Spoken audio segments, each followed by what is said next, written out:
Hi guys, akkam jirtu guyyaa kana gaaffii keessa irratti hundaa'uun waan baay'ee tokko sin ajaa'ibudha kan isiniif godhadhee dhufe guyyaa muraasa gidduutti jechuudha torbee tokko torbee lama gidduutti akkamitti akka ingiliffa shaakaluutii dandeessan sitti agarsiisa salphaatti jechuudha mana keessan keessa teessanii bilbila keessaniin ingiliffa practice karaa ittiin gootanidha jechuudha kan isiniif qabadhee dhufe egaan sagaleedhaan ni dhaggeeffattu barreeffamaan ni dubbistu akka barbaadanitti akka fedha keessanitti shaakaluutii kan ittiin dandeessanidha kanan waggaa 3 oliif itti fayyadame appilikeeshinoota ajaa'ibaa lama jechuudha kan isinitti agarsiisu isaan kun lamaan egaa afaanni keessanii kamee ingiliffa yeroo gabaabaa gidduutti shaakaltanii akkamitti akka baruutii dandeessan sirriitti kaniif agarsiisanidha jechuudha. Fakkeenyaaf isiniif baneen isinitti agarsiisa sagaleedhaan akkamitti akka dhaggeeffattanii. I was on the phone for an hour. Who were you talking to for an hour? Sam, an old friend from college. Mom, can we have a picnic this afternoon? Sure, Kathy. Where should we have it? How about the lake? That's a great idea. What should we pack for lunch? Akkuma agartan egaa sagalee dhiiraa yoo barbaadan immoo sagalee shamarraniidhaani akka fedha keessanitti shaakaluutii kan ittiin dandeessanidha.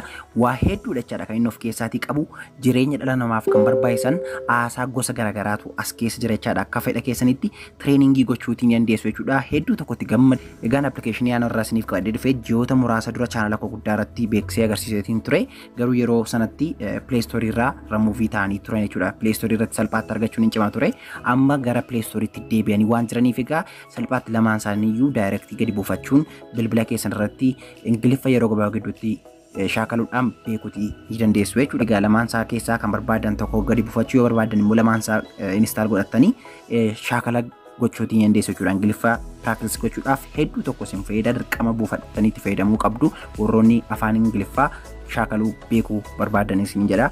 Kanaaf egaa amma ni eegallachaadha baay'ee tokkotti fayyadamaaf salphaadha baay'ee zawee liinkii isaanii lamaanii iddoo tokkotti isiniif kaa'eeti jira description box jalaa argattu. Kanaaf egaa tokkoffaa lammaffaa isiniif kaa'ee waan jiruuf barreeffama viidiyoo kanarraa yoo tuqxan gadi isiniif baachaadha saniin booda argachuutii dandeessu. Egaan jalqaba yeroo seentan akka kanatti jechuudha kan inni isiniif baasu saniin booda ni obsitu xiqqoo ishee jechaadha kan isin obsitanii sekendii 10 yookiin sekendii 15dha saniin booda inni yoo ofiisaatiin mallattoo skip kan jedhu isiniif fide jechaadha kun akkuma agartanii saniin booda kana al tokkootiif ni tuqxu egaan akkuma agartan gara kana isin fide jechaadha alloo ni jettu egaan as keessaa akkuma agartan waa hedduutu jira jechaadha kanaaf isaan kana keessaatii egaa waan fedha keessan ta'e shaakaluu beekuutii dandeessu shaakala garaagaraa jira jechaadha as keessaa kan hundumaa egaa akkamitti akka asoftan tokko tokkoon beekuutii barachuu ni dandeessu jechuudha. Lamaan isaayyuu akkaataa isin install gootan tokkumadha daayirektii ni bantu saniin booda kun akkuma agartan appilikeeshiniin lammaffaas akkuma kanatti isiniif bana skip ni gootu jechuudha bukkee ni dabartu saniin booda kun akkuma agartan gara kanaa isin fida as keessaa egaa kan barbaadan shaakaltu jechuudha. Lamaan isaayyuu wal fakkeenya qaba jechaadha appilikeeshiniin kuni an akka yaada kootiitti lamaan isaa osoo buufattanii bilbila keessan irraa qabaattanii hedduu tokko bareedaadha jedheeti yaada saayitii fedha keessan ta'etti kan barbaadan filattanii bantanii itti fayyadamuu akka dandeessan isin taasisa waan ta'eef isin jedha.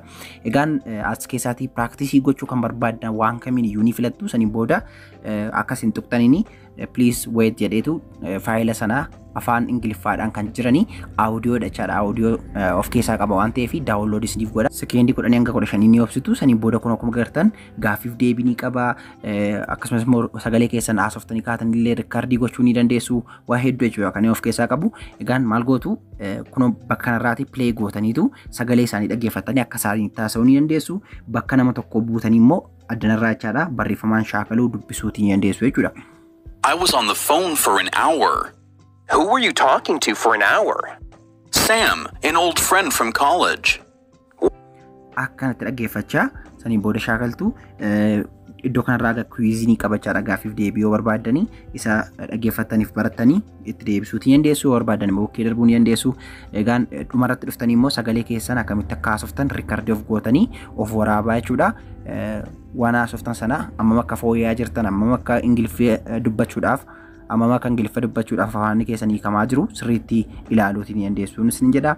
Kana fakkaatachaadha hedduu tokko isin gammachiisa. Waan itti fayyadamee argee fi akkasumas immoo baay'ee tokko na gammachiisedha jechuudha kan isiniif qabadheetti dhufe guyyaa haaraa kana hedduu tokko akka isinitti gammaddan illee abdii guddaan qaba. Egaa namoonni ingiliffa shaakaluudhaaf fedha hedduu qabdanii appilikeeshinoota kana lamaan dirqama fayyadamuutii qabdu aktiivii taatanii afaan keessanii kamee yeroo gabaabaa gidduutti ingiliffa baruudhaaf hedduu tokko isin fayyada jedheeti yaada. Yeroo ta'an maal akka isiniif qabadhee dhufu barbaaddu koomentii irratti naaf barreessuu hin dagatinaa. Ammastiin bye bye.